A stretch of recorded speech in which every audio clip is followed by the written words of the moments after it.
And happy Wednesday, everybody. This is Sam, and with me is Zeb and Ross. Gentlemen, how's it going? Fantastic. How are you? Good. There's a lot of reasons to be happy. One, Seahawks are playing at home, back-to-back games. So that means a couple things. It means that Ross is going to be in town. Also That's means right. we're closer to Star Wars. But that's another podcast. That's the Triple B. But gentlemen, it's getting closer to game day. One of the benefits of the midweek podcast that we do, which is always fun. But we have a surprisingly competitive game coming up. We have, I think they're 4-2? Is that the Houston record right now? I believe they're 4-2. They're 3-3. They're 3-3. They're 3-3. But 3-3. it's a strong 3-3, right? Well, I mean, they've had two seasons. They had the season where they started out, and then they turned the reins over to Deshaun Watson, and since then they've been really good. So Yeah, so I mean, they're it's essentially a 4-2 team in 3-3 clothing. right. So this is A 3-3 body. This is going to be a good matchup. But before we get to that, the Seahawks are on a 3-game win streak. They've won 2 of them on the road, which is always a good thing for the Seahawks. They sit at 4-2, behind the 5-2 first place Rams by rule of the fact that they haven't had their bye week yet. They're also like number 2 on the power rank this week. Yeah, there's a lot of places that have the Rams really, really high up in the power rankings, and I get it. Seahawks don't look sexy because they're not scoring like 500 points every week, but the Rams did only score 10 against Seattle, and they lost. I mean, we beat the Rams. We beat them in LA. Exactly. Seahawks continue to start slow, but they've turned on the Jets the last 3 games. They've also turned on the mistakes. It's kind of like every game's the same thing. For 3 quarters, we're just kind of like rope-a-dope, jab, jab, jab, and all of a sudden, like, these huge haymakers come out, and it's like, well, there are 3 touchdowns that just scored. We talked about the Giants last week and kind of like the concern of like, hey, this is a 1-win team. They're almost a no-win team. Should we be concerned? They really turned it up against the Broncos, and the Legion of Boom and the defense locked down that Giants offense. They only had 42 yards, I think 150, 170 total yards in the entire game. A third of that came on their final drive attempt. Huge phases in all of them: offense, defense, special teams, and penalties. Some guy got signed to the roster. I forget his name. He's an older gentleman. He's played on some couple other teams. What's that guy's name? He went Dwayne? to the Pro Bowl. Is it Dwayne? Dwayne Frooney? Something like that? Yeah, something like that. Ross, do you know who I'm talking about? David Foreman. I think that's it. George Foreman, right? We signed George Foreman. Wow. Yeah. No, we signed Dwight Freeney, and this is 37-year-old Dwight Freeney. Someone made a comment, I believe it was you, Zeb, that when he was a sophomore, or when he was a freshman in college, we had who was our right tackle in Seattle? Howard House Ballard.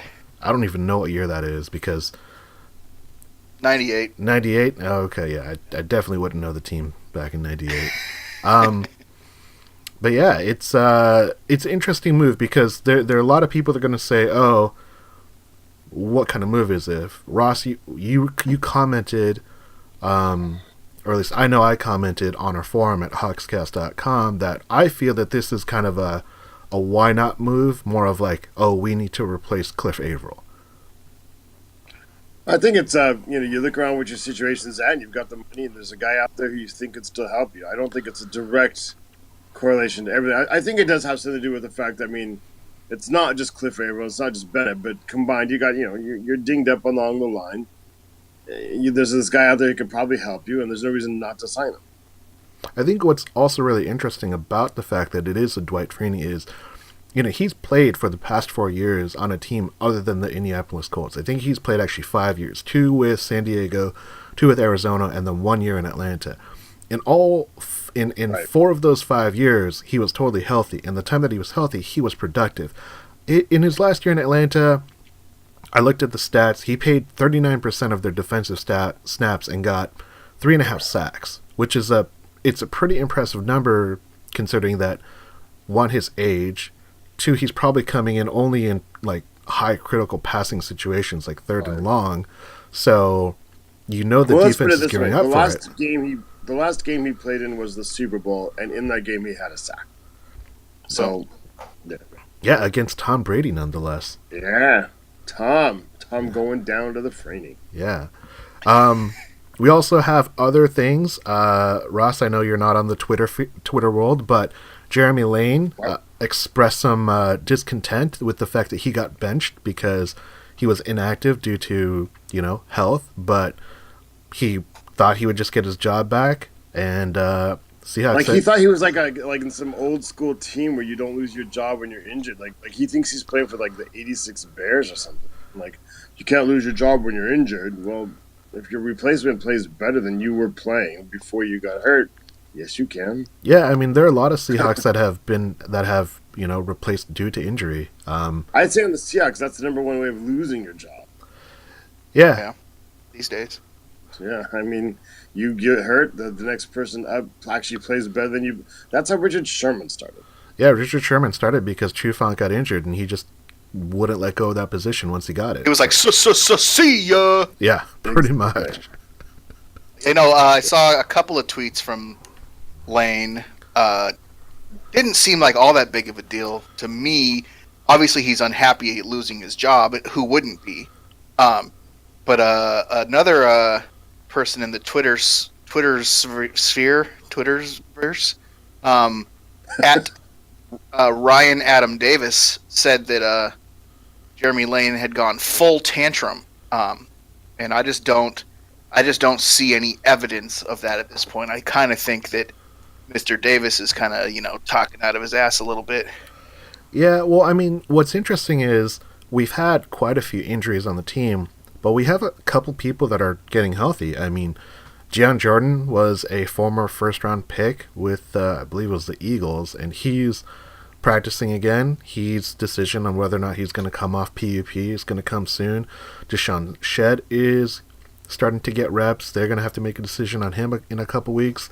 Malik McDowell probably won't play this year, but they're saying that he's getting close to working with trainers and getting back into football shape. Those are three guys that potentially could start. If they were fully healthy, they would be competing for starting positions. Those are huge roster moves if they come and become active, and those are huge additions. Obviously, Malik McDowell being a huge long shot probably won't happen. But I think they have to find a trade because, seriously, who would you cut in the defensive backfield if you're going to when you bring Shedd back? There's nobody I want to cut. They might not be quite as good as him right now, but they've got more upside and they're on the way up and they're cheaper. Like, I don't really want Lane or a Shedd back at this point, to be honest. Well, here's the thing, though. Every cornerback that's played has played well. Obviously, Sherman's played well. Shaquille Griffin's played well. Justin Coleman's played well. Coleman, man, has been a revelation, I think. And they got him. They basically traded like 7th-round picks and Cassius Marsh for him. Yeah. And he's been amazing in the slot. You also factor in that Nico Thorpe has played exceptionally well on special teams. Obviously he's not a guy that you want starting at corner or nickel, but that's kind of that's like the Byron Maximo mold. Where like, hey, you're going to play special teams for the first 2 years, and then you'll get a shot in your third year. He's kind of in that mold. So it's interesting because obviously Seahawks are coming off an upswing. They've won 3 games in a row. Everyone is probably going to be as confident as the Seahawks as you can be this early in the season. But we are slowly getting closer and closer to the midpoint of the year. What were they doing with Bradley McDougald out there early in the game? They were playing the strong nickel, man. They called it he called it the Mac package. Chris Richard names it the Mac package when he gets to come out on the field. And what it was is they got to play him, line up in that short zone, kind of between a nickel. It's kind of basically the position between Cam and Earl. That's where they're playing. So Cam still gets to play in the box, shut down, anyone coming across the middle, and then he kind of covers that one area, whether it's more nickel or more safety. That's kind of the position he plays. So ends up covering a lot of tight ends and those kind of slot roles as well. Well, I liked it. He looked good out there. Yeah, I think that's the one thing. This was a really good chance for Seattle to show how good that defense can be.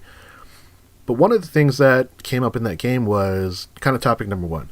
So topic number one, we're going to talk about it. It has to do with Doug Baldwin, it has to do with the sidelines, has to do with the Seahawks, and it's, can the Seahawks truly survive in chaos? Zeb, I don't know if you had a chance to, you were watching the game like a lot of us. They showed that clip, and what was your take of Doug Baldwin, shoving and putting his hands on Tom Cable? I think it's kind of the same way as I feel as all the other supposed controversies on our sidelines over the years, where it's a heat of the moment type of thing, and obviously it's not a good example to set for younger players. You don't want to see, especially physical contact like that, but at the same time, I don't think anything was really meant by it. Cable was clearly not offended by it, even in the heat of the moment. So, I don't know. It seems to me that this team, not only can they survive in the chaos, I believe they thrive on it to a certain degree. And I think this is a team that when this team is emotional, that they turn on an extra little something that helps them to just take the game to the next level. Can you think of a moment where there was that chaos, where there was that overflow of emotion? Because a lot of times players talk about playing, within themselves, playing, so you don't go too far. Richard Sherman just this week was in his press conference talking about that was a perfect game where everyone did what they were supposed to do, and because of it, that's why they played so well. But this is kind of a different thing. Like, the sideline, does that come into play on the field? And can you remember anything that really stood out to you, not just like this Doug Baldwin shoving thing? In this game in particular? Just in general, because this is like not a new thing, that we've kind of talked about this in a variety of ways throughout our podcast here, but can you think of anything where you said like, hey, that's a good, bad, indifferent move? God, I don't know. Not off the top of my head. All right. So, sorry to put you on the spot. Do you have something in mind? Is that what this is coming to? I'll let Ross go. If Ross doesn't have it, I do have a couple of things I want to pull out. But I would love to hear it. Yeah. Ross, what about you? Can the Seahawks thrive in chaos? I mean, like, I think Zeb's right. It's common perception these days. Like, maybe they thrive only in chaos. But I'm starting to, as the years go by, starting to kind of perceive it differently. I think maybe the Seahawks are just sort of fundamentally different. And I wonder if we perceive it as chaos because if it was any other team, that's what it would indicate. But I feel like they have a different sort of hierarchy. I don't think they have like the normal lines of communication that other teams have, and the normal levels of hierarchy. I think that they have a deeper trust among each other, so that there's not always the barrier between the coach and the player. I mean, it's funny because we've all gotten down on Bevel and even Cable for years, but Doug Baldwin's been one of the people who protected them the most. He's into those people. He loves them. I don't, like I said, there was no animosity. I think we see it a certain way, but because like you see the behavior and it would mean something. But I think in real life, it's much more for how they perceive it. I feel like it's more like if you're out with 5 or 6 of your guys in a bar and you're trying to talk to one of your friends and somebody's kind of getting in the way and you kind of physically move them out of the way, you wouldn't think 2 seconds about it later until somebody asked you, or some outside group saw you and thought you were about to fight your friend or whatever. Like I don't think they see it the same way we see it at all. And if somebody does start to blow the top a little bit much, they know how to bring it down. Like I think it was last year, Sherman was losing his mind on the sidelines, and the team had to kind of surround him and did their little dance to bring him back into the moment. And it didn't seem to work at the time because he looked just as mad. But when he got back on the field, he was back into the game, so maybe it did work. But I don't know. I just don't think like they see it how we see it.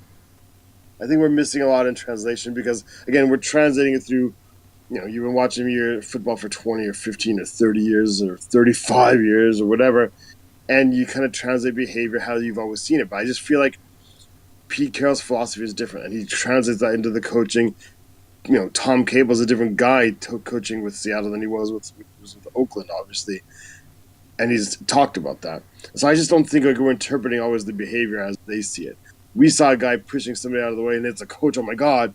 I think they saw it as two guys trying to do their job, and they were both trying to talk to some people at the same time. So one of them had to kind of call dibs on it in a physical way.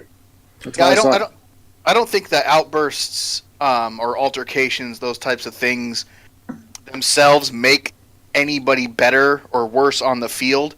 What I think is that it's a product of the emotional players that we have and the emotion of the team. So I think it's just something that we have to kind of accept with these type of players that are going to, act emotionally like that. Right. I mean, if I saw it happen on a different team, if I saw Julian Edelman physically move his assistant or position coach out of the way on the Patriots bench, I'd kind of expect him to be waived in a couple of days, and I'd also think that's a serious breakdown, and I'd question it in a much bigger way. Or if it happened on the Chiefs sideline, but when it happens on ours, I don't think it means what it means. All right. Well, let me ask you this question, and if you haven't heard about this, this will be a good way for you guys to get your reaction. So, Martavius Bryant, wide receiver for the Pittsburgh Steelers, he's made some comments about his play, that he hasn't been getting thrown the ball. Everyone talks about wide receivers being divas, but he threw shade at another wide receiver on his team. So what's your reaction to that? And did you hear what their head coach said in response to it? And then I'll give you guys my answers, because I'm curious as to what you would think, because this goes directly into your thoughts. We see it as Seahawks fans. It's not the same as if we were outside fans watching this happen to another team. I don't know, watching what happens in Pittsburgh, I just see Bryant melting. I don't think there's any. I mean, did you hear what Tomlin said in response to that? I don't know if it was in response. I've seen a whole bunch of denial on the team. I've seen Ben and Tomlin. I don't know if this is the one you're talking about, or if it was earlier in the week where they were just in denial. No, he wants to be here. He wants to be here. No, so what? This is what Tomlin said. Tomlin said that he has too many other things on his mind to care about what the hell the damn thing is over there is. He basically tried to shove it into the biggest, darkest corner ever and say, I'm worried about the Detroit Lions, I'm worried about the game, I'm worried about my game plan. I don't care about that. I don't have the time for that. Yeah, that's old school, and some people really like that. Some people will say, can you imagine Pete Carroll said? Can you imagine if a Seahawks player really, really had a major public outburst, and they asked Pete Carroll about it, and Pete Carroll said, I don't got time for that. That's exactly the opposite. Well, Zeb, what about you? I don't know if you heard that, but how would you feel? How did you feel reacting to that? Because, that's a very marquee franchise in the NFL where the coach, has their player and the coach responding. I don't know if you saw this, but what do you? No, I'm not even familiar with the situation. Who did Martavius throw shade at? The other rookie receiver with the Juju Schuster's? Schuster, Smith Schuster, whatever. It sounds like a law firm. Darius Hayward, Bay Schuster, Crow Marty. They've got a lot of law firm names. Actually, it sounds almost like a publishing company. Well, what did he say about dude? Well, Smith Schuster is getting more receptions and more yards and more touchdowns and more red zone looks than Martavius Bryant. So he basically said, just question the dude's name and said, that guy isn't better than me. I'm better than that guy. Okay. Well, now Martavius just took all. Sherman telling sending out tweets and saying I'm better than Jeremy Lane. You can't do that. Martavius just took a whole year off, also, right? Yeah. He took a year off. Yeah. He's. I mean. Yeah, I don't know that those wide receivers on that team are notoriously diva-ish, right? Yeah. I mean, just a couple of weeks ago, Antonio Brown was bitching about not getting thrown to enough, and he did have a sideline freak out, if I remember correctly. Yes, he did. Would he take down the Gatorade bottle? I think so. Yeah, I'm pretty sure. I don't know. So Ben called him out for it, and then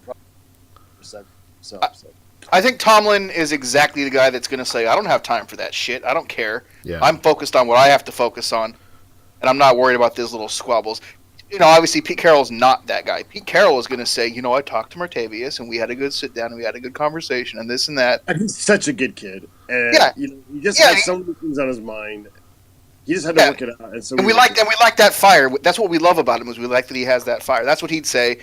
I have no problem with the way Tomlin handled that. That's his style. That's old school, man. Now, whether that works with this particular situation, who knows? I guess we'll see. Yeah, so and that's why I don't like it. Like those coaches who tend to do that way, that will sometimes work. But I think that those type of coaches also tend to apply a one-size-fits-all answer to everything because that's the way you do it. Right. But things aren't like that. Like this is the modern world, and these are modern players. These guys are making bank, and that guy got paid like $8 million to sit on the bench, or not even see on the bench last year. So you can't treat him like that, man. You can't. It's not one size fits all. So the way that I look at this situation is, I don't think it's so much an issue that the Seahawks thrive or survive in chaos. I think they're just ridiculously adaptable. They are kind of like water. They are able to take everything that you can give to them, but then they can return in kind.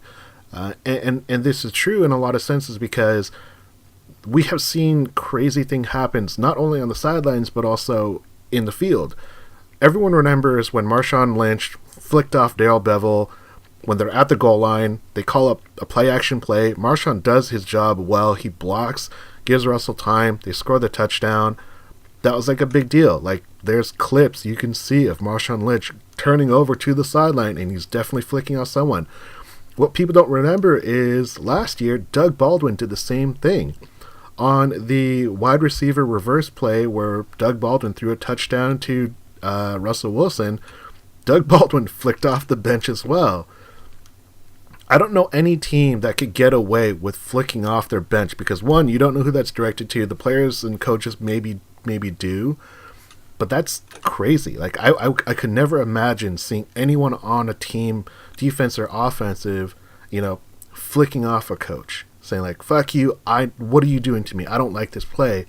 But then they go out, execute it, and it works. It's kind of crazy to think about, but that's what the Seahawks and Pete Carroll have created, this hyper adaptive, really truthfully, honest approach to how they treat their players and how they want them to react. Ross, you joke about it, but yes, that is how Pete Carroll would 100% respond if they had a player respond that way. That kind of happened today when Jeremy Lane's comments. We'll probably hear a little bit more about the week, and Pete Carroll will probably say, yeah, Jeremy Lane, we love that fire. We want him to be angry that he lost his job. We want him to continue to work. We want him to do all these things. He's a great player. We love him. We want him to bring that fire. And it's this weird thing because you don't see that in the NFL.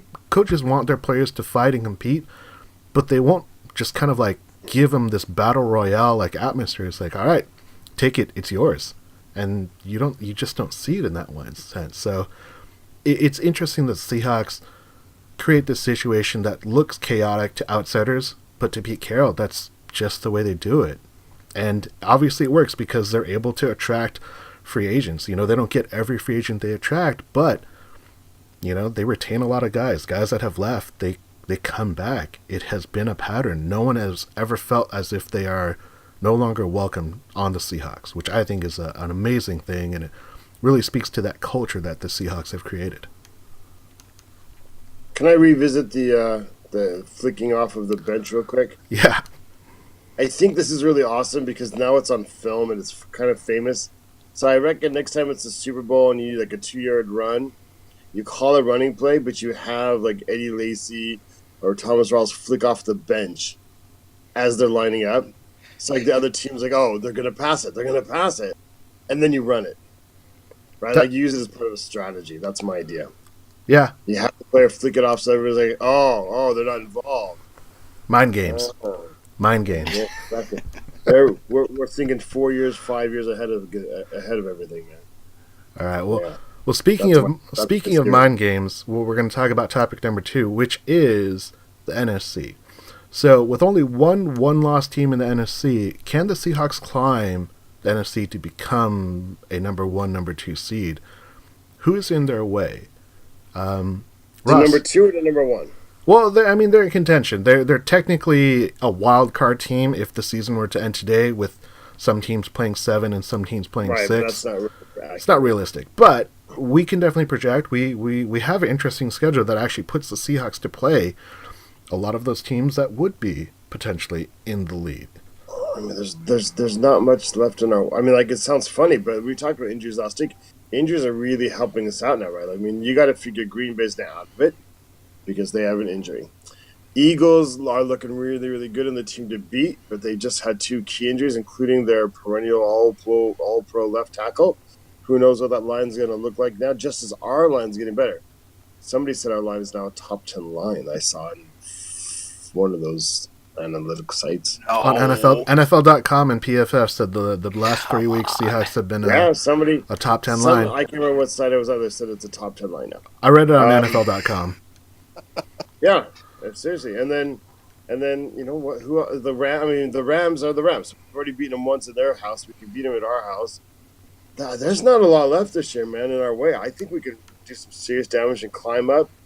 And it's part of it's injuries, part of it's, I mean, like the Giants, they don't have any wide receivers. The Eagles, like I said, they've just lost. They lost their left tackle. They lost a defender, and I think that's going to really hurt. And I just feel like if we can stay healthy, knock on wood, relatively healthy. We haven't been that healthy anyway. I think we have all the space in the world to move up.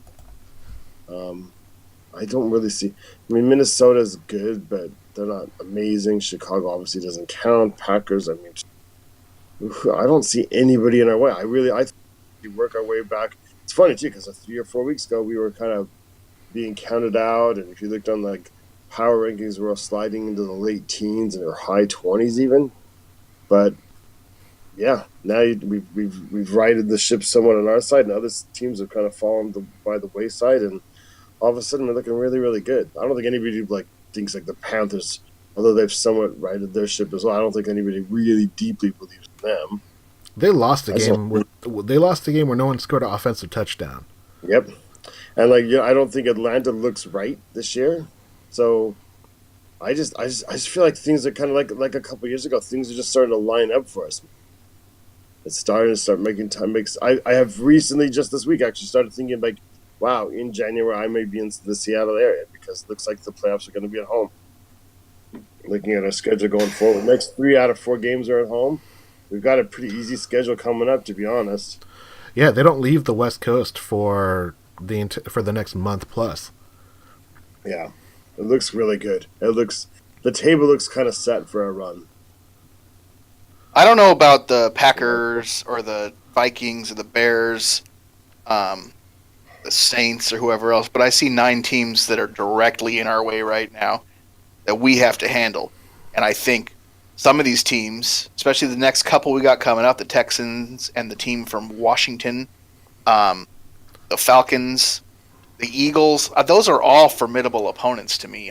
No, the Eagles are for sure. I don't want to discount them, but I don't put the Texans in that category, though. Well, I don't think the Texans are as good as the Eagles, but I think they're playing pretty good football, and I think it's a good thing we have them in Seattle and not on the road. I think that helps. I think the Redskins' defense scares the crap out of me.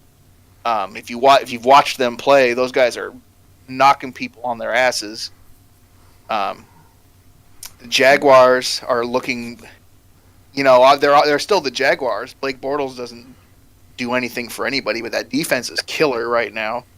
I believe the Cowboys are back closer to where they were supposed to be. They've had a rough start to the year.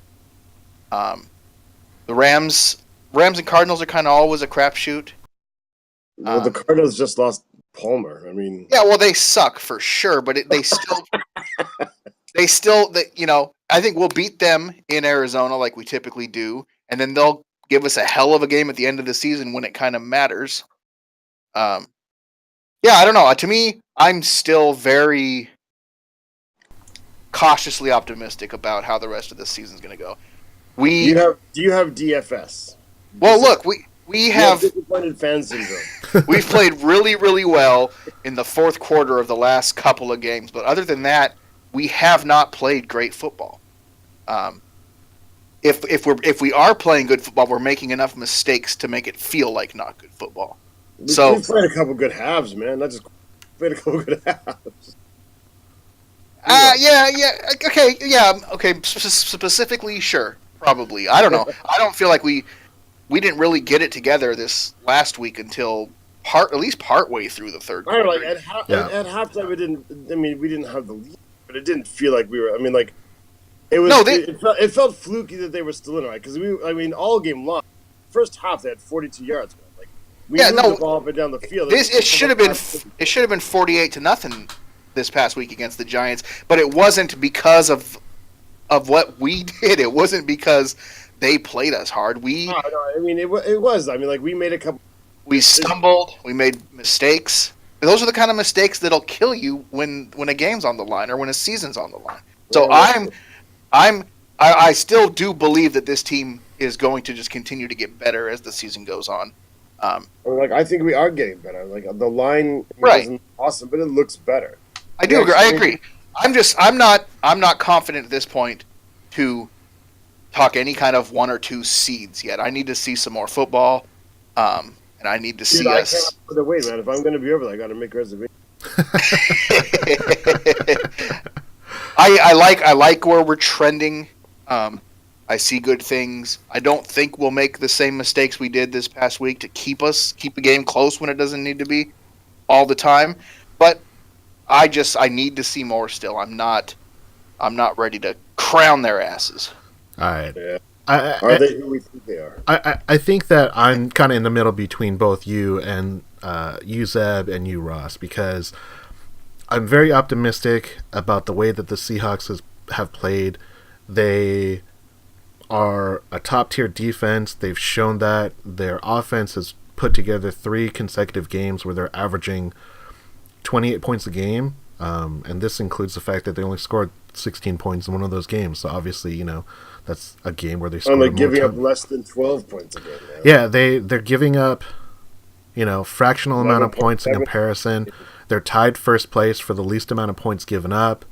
They're 4-2. They have, their schedule pans out so that they're going to have more home games than road games.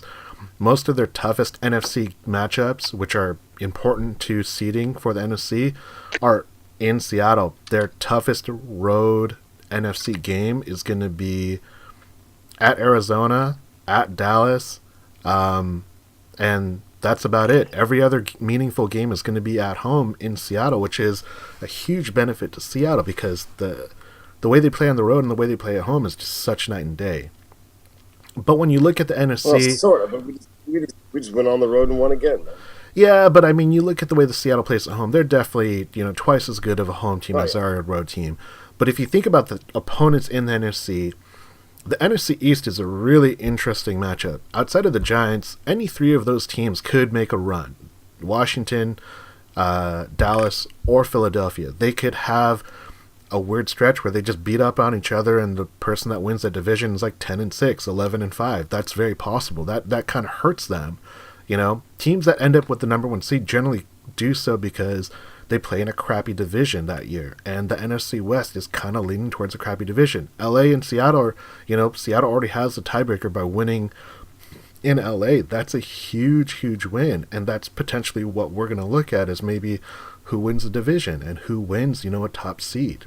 So Seattle has kind of played it well. The fact that Green Bay is going to fall off the face of the earth because Aaron Rodgers has a broken collarbone, it makes that loss so much more inconsequential because now, who cares? Because if you think about it, if we played the schedule differently, let's say we didn't play Green Bay week 1 or we didn't play Tennessee week 2, you look at those teams now and you look at the way the Seahawks are playing, those are potentially easy wins. And, we're talking about a totally different schedule for this team. So the NFC is interesting because other divisions are going to be much more competitive. I think of the teams that I'm interested in, it's probably the Vikings, not because I think they're great, but we don't play them, so there's not a really great way to judge how we would compare against them. We're going to play the Rams again. We're going to play Dallas this year. We're going to play Philadelphia. We're going to play Washington. That's a unique stretch where we're going to play, and we play Atlanta, Those are 4 potential teams. Literally, go game by game looking it up, man. It's not a cakewalk, but it feels a little almost like contrived, like somebody's trying to make things easy on us. We get to play Houston next, but at home. Then we get to play Washington at home. So those are, we play pretty damn well at home. Then we have to play at Arizona, but somebody kindly broke Carson Palmer's arm for us. Thank you. And it's a primetime game. And it's Thursday night. Yeah. Then we get to play the Falcons at home. They're not looking right. On Monday night with 11 days. Right. 11 days. 11 days rest. Then we play at San Francisco, but in Santa Clara. Okay. Then there's like the really hard game of the year. That's the Eagles, okay? And that's a primetime game? That's a primetime game. Then it's Jaguars, who can be scary, but they still have Bortles at quarterback. Then it's the Rams. That's the other scary game, but this time we get to play them at home. Then we play a Cowboys that don't look outright in Dallas, but, okay, whatever. And then the Cardinals at home. I mean, like, thank you very much. I'll take it. Have you seen that Jaguars defense play this year? I have. I've watched 3 other games. They've got something like 10 sacks in 2 separate games. Yeah. I agree. But that's the thing. Some of these scary matchups, they seem sort of tailor-made for us, though. Like the Jaguars, right? They've got that scary matchup, and they've got that sack-happy team. But if you had to have a quarterback to play to get you the win against a sack-happy team, who is it going to be? It's going to be Russell Wilson, right? If you have to play a game and you've got like one wide receiver and one quarterback combination, so you just get one throw in to win the game, you want Russell Wilson to throw to Doug Baldwin like in the 4th quarter, right? Like, right, of course, yeah. And how many points do you think they're going to score against? No, they're not going to score hardly anything. Right. So I mean, like we need that one good play where Russell Wilson escapes the sack and throws deep to Doug Baldwin, maybe Paul Richardson, and we get the score. I mean, like the game doesn't scare me at all. I don't want to say like it's too easy because you're right. I mean, like they do have a really good defense. I'm just saying, like, because I'm usually the pessimistic one, but I just feel like things are lining up and things are coming together. And Ross is ready to book that Super Bowl suite. That's what I'm telling you. I think that's good. I think the fact that you feel that way makes me feel better for sure. I mean, like I just don't see again. Like I see it. Like they could lose to the Eagles, but that's at home, man. And I'm like telling you, Ross is riding that 3-game winning streak right up there. It's not even that, man. Like even like when he first, like it's just like as I researched our podcast and I researched this question, I was kind of started looking at it. I'm going like, there's nothing in the way. Actually, like the people who scare, like Sammy, you talk about the Vikings because we don't get to measure ourselves against the Vikings this year until potentially the playoffs. The one team that kind of intrigues me just the last couple of weeks because they've also righted their ship. The Saints look a little dangerous to me. The Saints look dangerous, but even there, man, like that seems tailor made for us. If you're gonna have a team come up against us with a high-powered offense, send that one. The Saints, you can send all your wide receivers because like it's Wilson, Coleman, and Sherman, and everybody else. No, the Saints are garbage. Did you see their game against Green Bay? Did you see their game against Detroit? Come on. I don't know. They like I said, they're getting better. They're getting better, but they're not good. They're getting better. I mean, you can say the same thing. Like if you say they're probably sitting in their podcast going, "Did you see Seattle against Tennessee? They gave up 33 points." Yeah. Week 3, we gave up 33 points against Tennessee. Yeah. Tennessee. Such a good song. Tennessee hasn't scored a touchdown like in 11 weeks now or something. They only have a field goal kicker. That's all they score with, right? Yeah. Well, we have the Vikings killer, Blair Walsh, on our team, so I'm not worried about them. It's a good luck charm.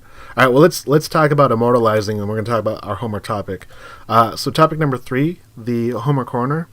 What Seahawks statue should be erected in honor of a player or a play?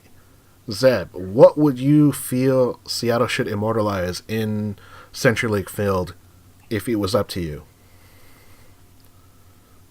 I think that if we're going to do a statue, it has to be of Richard Sherman and the tip. I feel like there's a very big argument to be made for a Beastquake tribute of some sort, and I would not be upset at all if they did a statue of that, but I don't think there's any one single moment more important to this team in all of its history than the tip. I think that's the exact moment that showed this team being the greatest play in team history. Yeah, I mean, I do believe that the Beastquake has a real solid argument to be in that conversation, because that was kind of the statement that said, this is the new Seahawks. What I mean? That's a big statue if you do Beastquake, because you have to have Marshawn Lynch and like 11 Saints on the ground, like falling after him. Well, you see, it should just be him jumping in the end zone, grabbing his junk, but that wouldn't fly. I have that T-shirt. Like, you can have like an artistic representation where like it's him doing the jump into the end zone, like an 11 football guys around him, like blowing up or something. Right. I don't think I would. I don't think I would have any qualms with a Steve Largent statue or a sort of a Hall of Fame tribute situation or something like that. Although the guys have made it into the Hall of Fame, but if you're asking me, I wouldn't even hesitate to say if I had to pick one thing, it's the tip. It's a good statue. Ross, what about you? I mean, there's a few really good. I mean, like the Steve Largent, just like a normal like reception type statue of him, but you could also do like a sort of a hardened moment with him. You could do. There's a few things. There's a few moments. I think I almost want to have. Oh gosh, Ross wants to have a wing. He wants to have a wing of statues. What I had in mind when I first suggested the question is something simple like that, but then I started thinking like, our owner's Paul Allen. What Paul Allen really do well for communities? He makes a lot of museums, right? Yep. He made the EPM, right? EMP. Mopop. It's called EMP? Mopop now. Why'd they change it? Because it's more than just music. It has a science fiction thing. I was gonna say like it has No, it has a science fiction. It has a rotating thing. It has music. It also has a Super Bowl trophy. It actually has a lot of eclectic things there now. So they call it Mopop, Museum of Modern. Okay, so he does that. He's got his airplane deal where you can like see like a lot of World War II airplanes plus some other airplanes from different eras where he's kind of put them back together or his crew has or whatever. I just thought like, what if they took some of that space near the CenturyLink field and made a kind of like a little mini sort of interactive little museum for the Seahawks. And you could have statues too, the tip and whatever, but you could also have like little moments, important moments like on video clips that are on a kind of like on a loop, and you could have sort of interactive, you get to sign the papers yourselves to keep Seahawks in Seattle instead of them moving to LA. And they have a 63-yard like field, like it's super skinny, and you get to run like Marshawn through a battery of people trying to tackle you. Right, or like a virtual reality, or you could program it like into a virtual reality kind of thing, so you could actually feel it kind of like how it must have looked to him, right? Or you have it where you're in the end zone and Michael Crabtree's shoving you, then you have to like lean back and swat the ball away to reenact the tip. Right. VR. Well, you could have like sort of like a side thing, like a Hall of Mediocrity, and like put like all the players we've made our key plays against. Like Crabtree's there, and well, I mean, if you're going to do that, then you have to put Cam Chancellor stealing Vernon Davis' soul. Yeah, Vernon Davis just being knocked out, and what's his name? Who is this? The Saints cornerback that on the beast like Marshawn Lynch just pushed him down. Tracy Porter. Tracy Porter. You got to have him like in like the lineup of a Hall of Shame. Get off me, he says. Yeah, exactly. But such a good call. If I was going to do just one, I have a lot of candidates, and I want to argue against Zeb, but I think Zeb's right. It's got to be the tip. I'm kind of an old school guy, and I want to do other things with it, but I think he's right. I mean, I even want to, I feel so bad. The Holmgren era is increasingly just getting marginalized because they were almost there, but we didn't win the Super Bowl. It's like people look back to the 80s because that's the first time we were good. And then people look at now because that's clearly our golden age. And so I feel like we're really like steadily just forgetting what Holmgren and Hasselbeck and Alexander did for us. Yeah, but Alexander, man, like 18 touchdowns and like 26 touchdowns. Right, I was just like 18 would be nothing. I just like you knew he was going to score at least one touchdown every game. Yeah, like last game we Eddie Lacy had 40 yards rushing or something. That was our leading rusher. Yeah, I think you're definitely right. I think the tip is the play, is the moment that defined this championship. But if I were to take one, I would actually make a statue of Russell Wilson crying after the NFC Championship game. Zeb, you talked about this on the Triple B. We talked about this. We share this on Facebook and on our Twitter, Seahawks Podcast and Seahawks Fan Table on Facebook.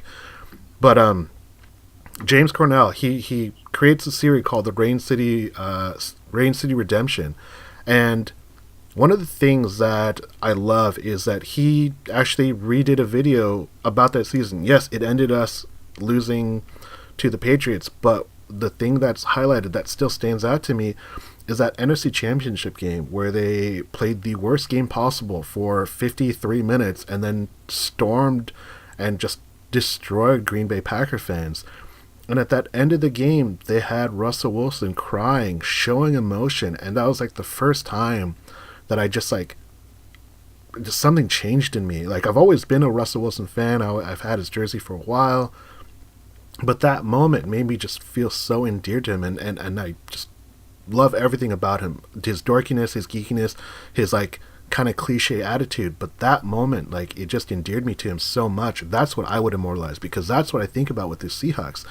Yes, Richard Sherman's a huge part of the team and the play and our Super Bowl, but Russell Wilson is always there. And I remember when I was at work driving in my car the next day after that NFC Championship game, they replayed Russell Wilson's speech, and I got teary because it was so emotional. It was something that just helped me define who he is and what I love about football.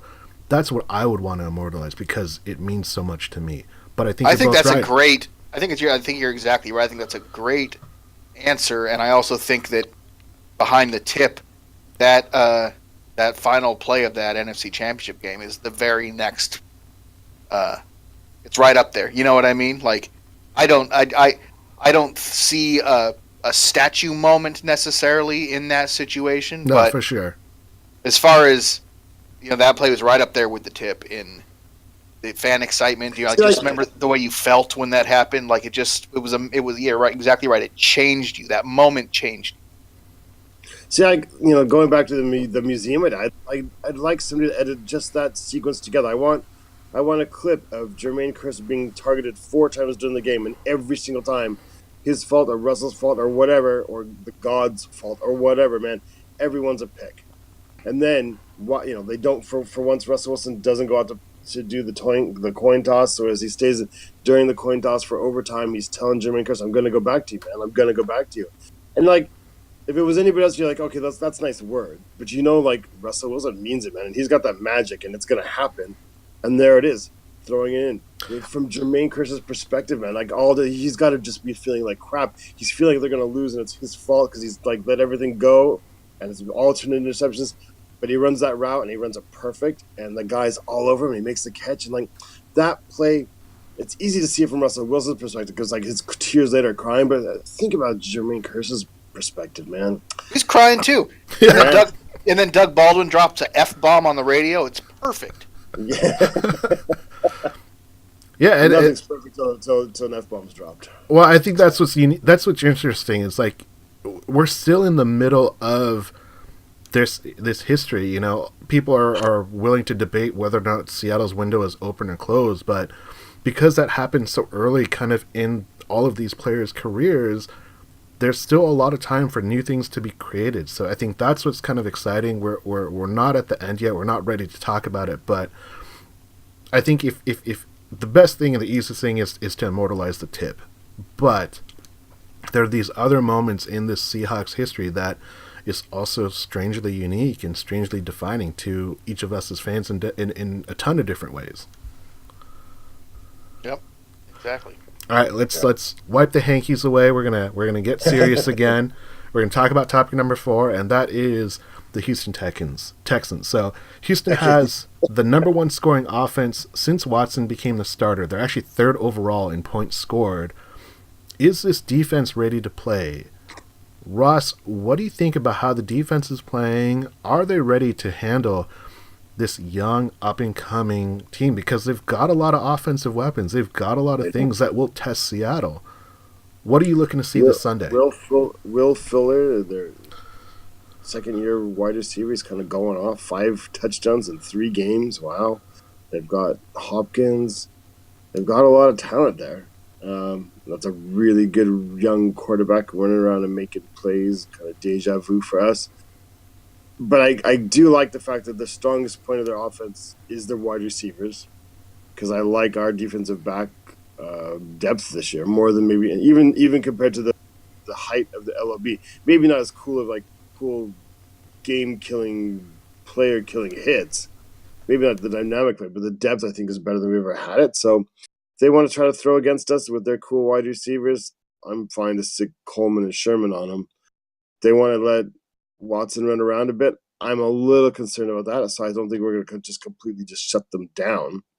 But they don't have a tight end I worry about. I don't really worry about their running back. So I think we can make their offense one-dimensional and let them try to throw it up and see what happens. Take your chances against Richard Sherman. And what I really like is Watson is too young to realize, like, you can't do that. You can't throw the deep fade on Sherman. That's going to be an interception. He doesn't know that yet. And although we're kind of past the heydays of the false starts because of the crowd noise, it's still loud. And this is still going to be his first time playing in Seattle and his first time playing in a stadium where it's not just loud on third down. It's also on first and second and between plays. So you're not going to hear. People prepare for it much better than they used to. So it's not as big of a deal. But your first time in it is still your first time in it. He's still a CenturyLink version. So I think the number one defense versus the number one offense, I think the defense has the advantage this time. Again, I don't think we're just going to completely shut him down. That's a talented quarterback out there. He's going to run around and do some stuff. But I think in the end, I think their strengths kind of play into what we want them to do. So I think we're going to be okay with that. Right on. Zeb, what about you? I got a lot of confidence in our defense right now, and I'm trying not to let just the complete dismantling of a pretty terrible Giants team sway me so much. But when you look at what we've allowed, 9 total points in the fourth quarter, 3 field goals across 3 separate games or something like that. We're not giving up points in the fourth quarter, and it just plays right into Pete's philosophy. That's when you win the game. So the fact that even in the games where the defense was clearly worn out because the offense wasn't able to do anything, they still are not letting anybody score late in the game in the fourth quarter. So I think that says a lot about the level that this defense is playing at right now. You take away a handful, not even a handful, a couple of kind of fluky, super long runs, and this defense is maybe as good as they've ever been, and that's pretty scary to think about because we're talking about a defense that has now been, if not the highest or the least scored against, the top scoring defense for 3 straight years, and then number 2 It was 4 years, and then last year they were third or second. Yeah, I think in 2012 they were second behind the Niners by a couple of points. But this is a defense that for 5 or 6 years now, I don't know. It'll be interesting to look at the history and see where this defense lands among the greatest of all times, especially when you're talking about a stretch of seasons like that. But I think that's how great they are, and I think that they're actually playing at about the highest level that they have at this point right now, which is, I don't know. It blows my mind. I was pretty sure that this defense was on the decline over the last couple of seasons, and this year they've proven that just to be false. They might have been on the decline, but they've injected that new talent might be what's bringing them up. I think. I think it definitely helps. The depth has gotten better. And then, you see, Sherman knock that ball away like he did this last weekend against the Giants.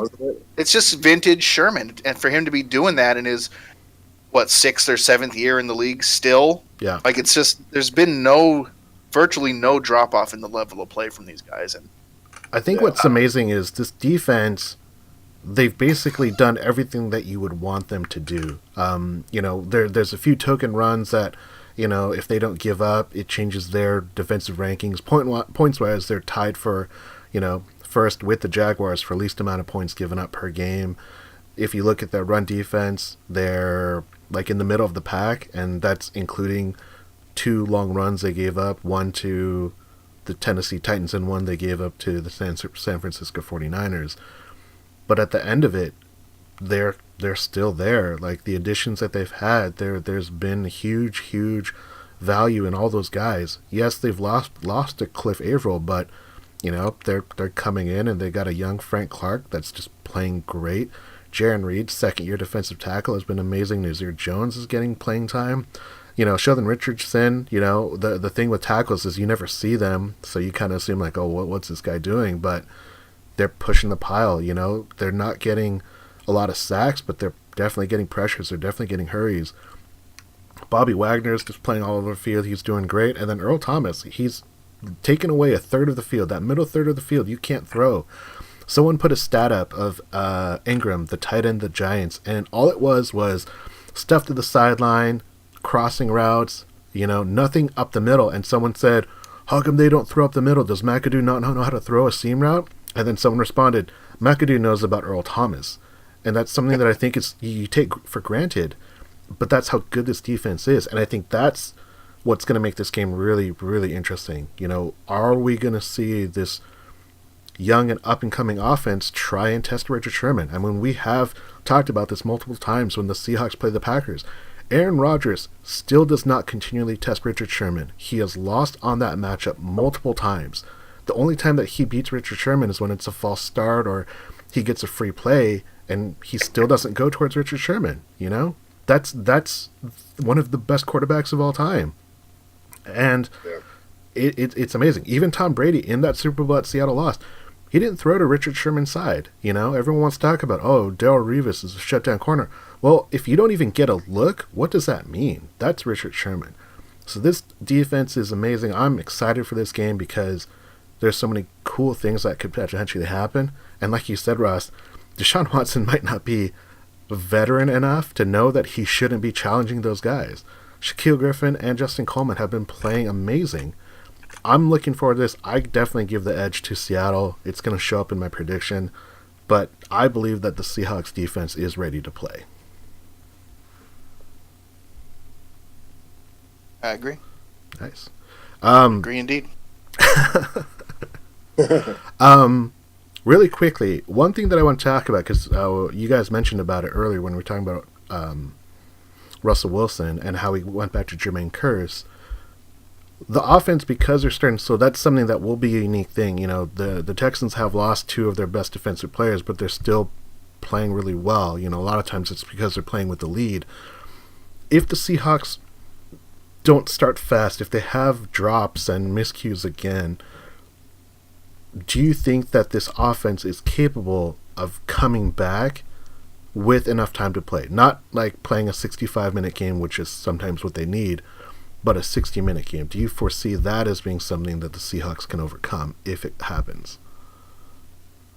I think for sure they can. I mean, if you look so far this season, everybody's pushing them to do the no huddle. Because when they go to no huddle, they chew up the yards. I mean, I think it's simplified to think that, but they could always do it. But there's certain reasons, certain situations they can do it. But they definitely have an effective 2-minute or hurry up or, come from behind type offense if they need to. They don't want to use it. They choose not to want to use that for their own philosophical and strategic reasons.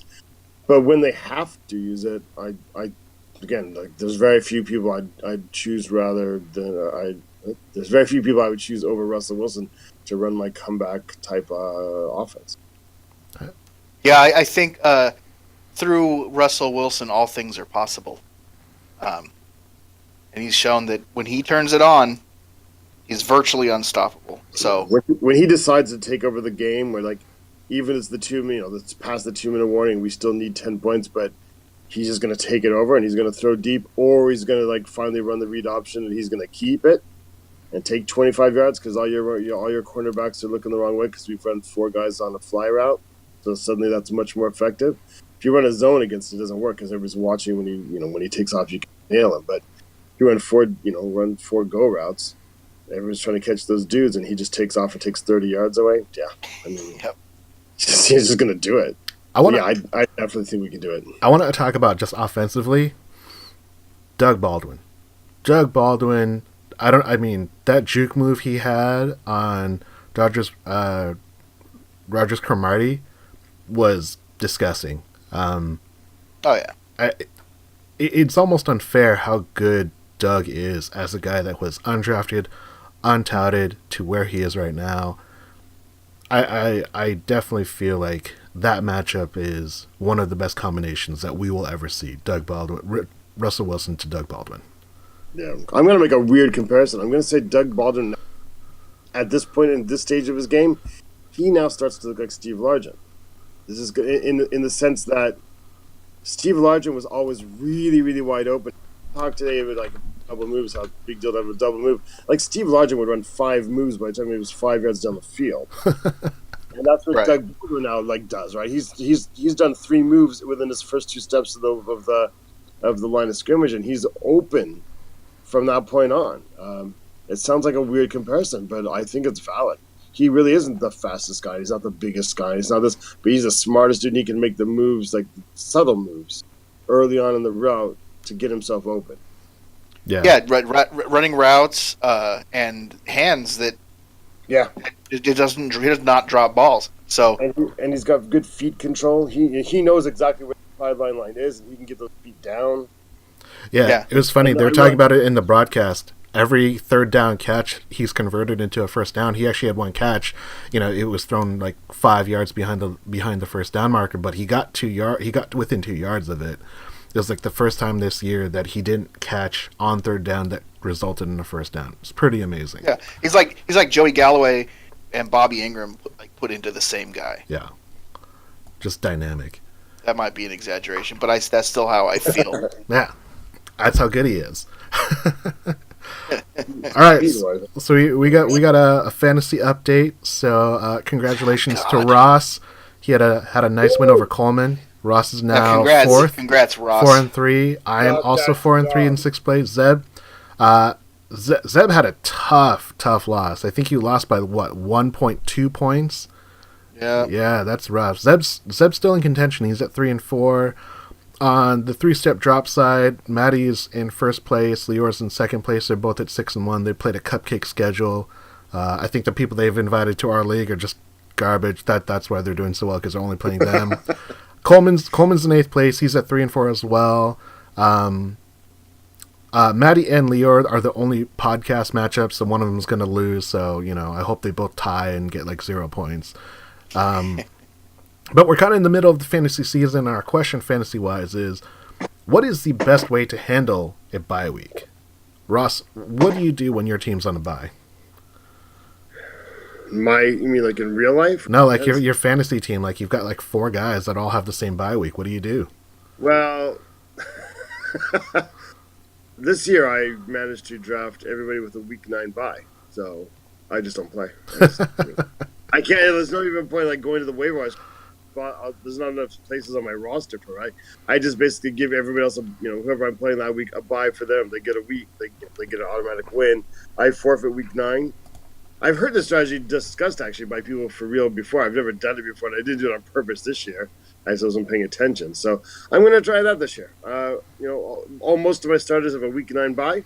I'm not even going to bother trying to fill them in. I'm just going to concede that week and be strong the rest of my weeks. All right, good luck to Normally, you, sir. what I do is I try to be like Mr. Johnny on the spot and only have 1 or 2 guys max, off every week. Then I kind of, I'm starting to doubt myself with that. So I'm never really at maximum strength during bye week time. So maybe it is better just to concentrate everybody with 1 bye week. Yeah. I don't know. I guess that makes sense. Do it that way. But I'm more of a just find the best guy possible to plug into the spot, and I typically tend to carry some dead weight on my rosters because I'm not like a super thorough fantasy player. So when I need to pick somebody up, I usually have somebody I can drop, no sweat. Of course, sometimes then you end up starting like a third string back on a squad, and he ends up getting you 1.7 points or whatever. But 1.7 is better than 0 to me, so that's true. I'll take it. For me this year, I found it doesn't matter. I've got such garbage benches that I don't have anyone worth playing anyway. In the one team that I had someone worth playing, I had Dak Prescott on my bench, but I had Russell Wilson starting, so it worked out perfectly for me. I scored more points with Wilson than I did with Dak Prescott. So it doesn't matter what I do this year. My teams are all like 500, so 500 is close enough to get into the playoffs. That's all I'm banking on. Yeah. All I right. sometimes pull a sort of milkmaid move. Do you know who do you say this? Do you know who the milkmaids are? No. You ever go to like the supermarket and you see like the old ladies checking like the expiration date on all the milk? Oh, okay, Like, I they know what get you're all talking the about. milks, Yeah. and like they're looking for some milk that's not going to expire to like 2021 or something. Like I do that with a waiver wire. Like I'll just spend hours and hours staring at the available wide receivers and running backs, convinced there must be somebody worthwhile on there that nobody else has found, and they're super awesome, and they're going to score me 20 points. And I'll just look and look and look and look until I find them, and then when there isn't one, I'll just convince myself that one of them is. I've done that. I'm like, oh yeah, he's 13. Yeah, he's a fourth string wide receiver, but look at the fourth string cornerback against who they're playing. I've never heard of that guy, so he's probably going to just go off. Nice. Yeah. Nice. All right, so we got that's when you end up starting like, Paul Richardson and think he's going to win you the game. Hey, I played Paul Richardson last week. He got me a nice touchdown. I did too. That's why I came to mind. I have to start him this week actually, because wait, unless I get a trade. All right. I may have to start Paul this week. So Paul, 2 touchdowns in a week. Two touchdowns this week, man. Leading the team in touchdown receptions. I'm all for it. All right. So we're ready for some predictions. All right, guys. So Zeb, I'm going to hit you first with all of these. Final score: Seahawks versus Texans. 27-13. Nice. You mentally just prices righted me. I gotta come up with one. What did you say? 27-13? Yeah. Who cares? 24-17. 24-17. Okay.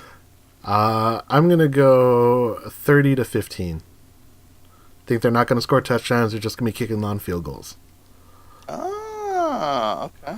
All right. Who has more yards? The Seahawks wide receiver, a single Seahawks wide receiver, or the Seahawks rushing committee? Not Russell Wilson, just the running backs. Who's going to have more yards? A single wide receiver or all running backs? Bonus question, which wide receiver? Well, I don't have a wide receiver because I think it's going to be the running backs. All right. Ross? It's gonna be Ricardo Lockett. They really wanted to get him the last so. Lockett's gonna have more yards than the rest of the running back. You're talking about Tyler Lockett? Ricardo Lockett. That's twice. Yes, Tyler Lockett. Right. Sorry. Ricardo's on my mind. We've been nostalgic today, man. Too nostalgic. Rest in peace. I'm going to say that Doug Baldwin is going to go off. I'm saying he's probably going to get like 8 catches, 140 yards. They just Russ was just a touch too amped on that one look, and that was like a 65-yard touchdown. I think they're going to find that again. I don't think this Texans defense is going to be that good. Does that mean you're starting him on some team? Doug Baldwin? Are you starting Doug Baldwin on some team? I have Doug Baldwin, and of course he starts every game. There's no question about that. I mean, if you had traded him to me this week, for example, would you still be predicting that? Yes, because I only have Doug on one of my teams, but he is a marquee player. All right, over/under on Deshaun Watson's passing yards. So in the past 5 games, only his starts, he's averaged 239 yards. So that's the over/under. His high in these 5 games is 301 yards, and his low is 125. Zeb, over/under on 239 for Deshaun Watson. I'm going to say under, even though I could see pretty easily him getting more than that if they're playing from behind. Lots of garbage time yards. Yeah, but I'll say that we're going to stay strong and bring him back down to earth a little bit. Ross, what about you? I'm going to go with the over, and like as you guys talking about, I think it's playing from behind, and I don't think he's going to have more than one throwing touchdown, but I do think he's going to have some yards. I'm going to say under because I think he's going to turn the ball over. We talked about it earlier where he's going to test our corners, and I don't think he's going to get the yards that he needs. So I'm going to say under 239. All right, here's an interesting one. So over under on wasted QB timeouts by the Texans. So we know that they're not going to get a lot of false starts, but we do see teams burn timeouts in Seattle. Over under 1.5 timeouts burned. Over. It'll be 2. Over. Yeah, exactly. It might even be. Yeah. God, it could be 3 because you can see some rookies just melt down and essentially think their first time. And we've seen games where, like, seriously, the quarterbacks just start melting down, right? Yeah, I'm going over. I think I priced it low at 1.5 timeouts, but I definitely wanted some action on this one. All right, over under wide receiver. It could be 3. It could be half of the time. If it's 3, we're gonna have a party. If it's 3, I think we get a free haircut at Supercuts or something. Over under on wide receiver DeAndre Hopkins catches 4.5. So he's averaged about 6 catches in his 6 games that he's played so far. This is a tricky one because tricky one.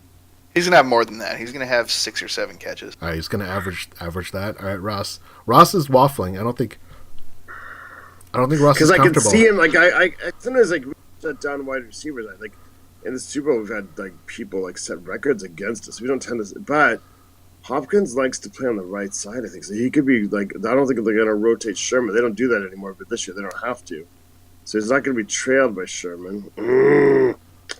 But then they have 2 good wide receivers at least. Fuller's really good. I don't know, man.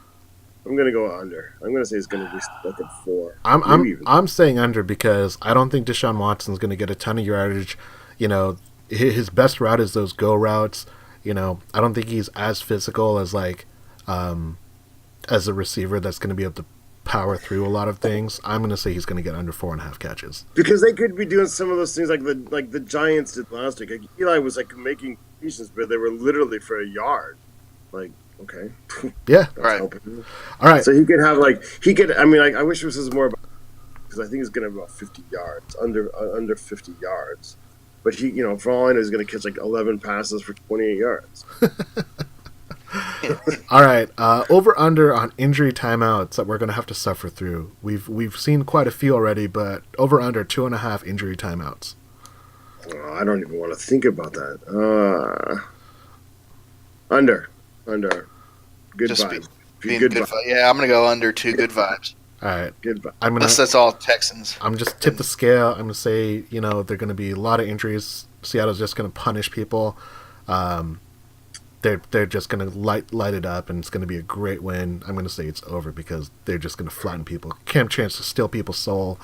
Doug Baldwin's gonna juke a corner out of his soul, and he's just gonna be like, I need a timeout. I can't do this. I can't do this anymore. All the cornerbacks are gonna have broken. He broke my spine. That's what's gonna happen. Gentlemen, shout-outs. Go to triplebpodcast.com. Apparently we're getting big in Germany, and I think I figured out why. So if you know people in Germany, I don't know, then congratulations. Das gut, ja? Ja, das ist gut, ja. Ross, shout-outs. Shout out to Bruce the Brock. That was my first anthropology professor at UOP. Oh, Nice. Just random. No, that's it. All right. Shout outs to my coworkers, Bryce and Eric. Thank you for not giving me any topics today. Maybe next time. Bryce, I'm still waiting for that 5th Trevor Simeon's touchdown. Never arrived yet. Probably on layaway. Check us out on Facebook, Seahawks Podcast. Check us out on Twitter, Seahawks Podcast. Facebook is Seahawks Fan Table. Check out our website at hawkscast.com. And go Hawks. Go Hawks.